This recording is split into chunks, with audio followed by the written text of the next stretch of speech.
when you were, on the tour, when you're in a tournament, are you saying to yourself before, or when you have your caddy, like, I want this wedge to go 135? Are you trying to always have a carry number, and that's like the last thing you say or think about, or what's that like? 1,000%.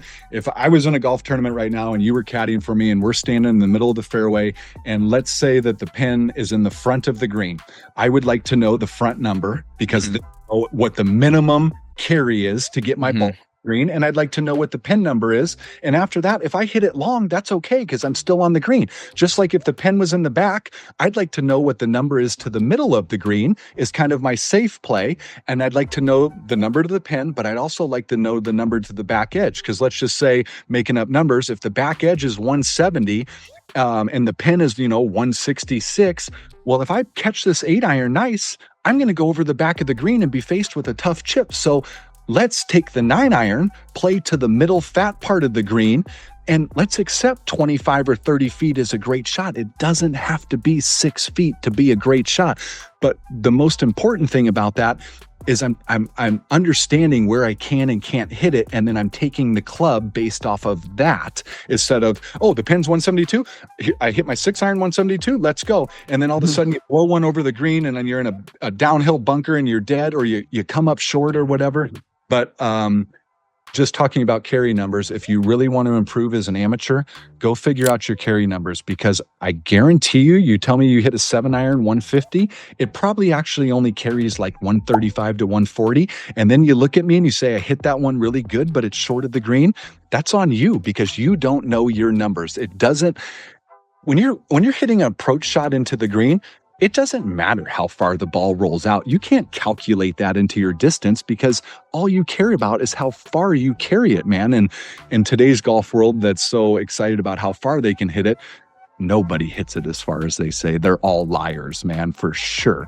And it cracks me up. But as an amateur, to your viewers, man, if you really want to improve your game, go either get on a TrackMan, go do an hour on a simulator, and hit the 9-irons with a normal smooth swing and see how far it actually goes. And I bet you it's going to be about 10 yards less than you think, but it's going to save you, again, a lot of shots. I hate to keep plugging my own book here, but you literally stole 2 chapters right there from it. No, I'm totally messing with you. It's just so funny because I say the same thing too. It's like, 1, know your distances. Most people just don't. And 2, club up most of the time, because most of the big trouble is short. Sometimes it's long, but most of it's short. And most people, like we said, have to, don't know their distances, and then they rely on having to hit it 100% perfect to get there. And we're just, putting ourselves in a tough spot. So I'm glad you could kind of elaborate on that too, in that thought process. I think that's really fun. I think people really like to know what that's like when you have a caddy. And I really like having a caddy, when you go play a bucket list course and you have someone to kind of talk shots out with. I think a lot of players would benefit from that because, when I'm playing like practice rounds, I get paired with, mid-handicappers, just, average golfers that aren't playing in a tournament. And I'm just, I just like watching and seeing what they're doing.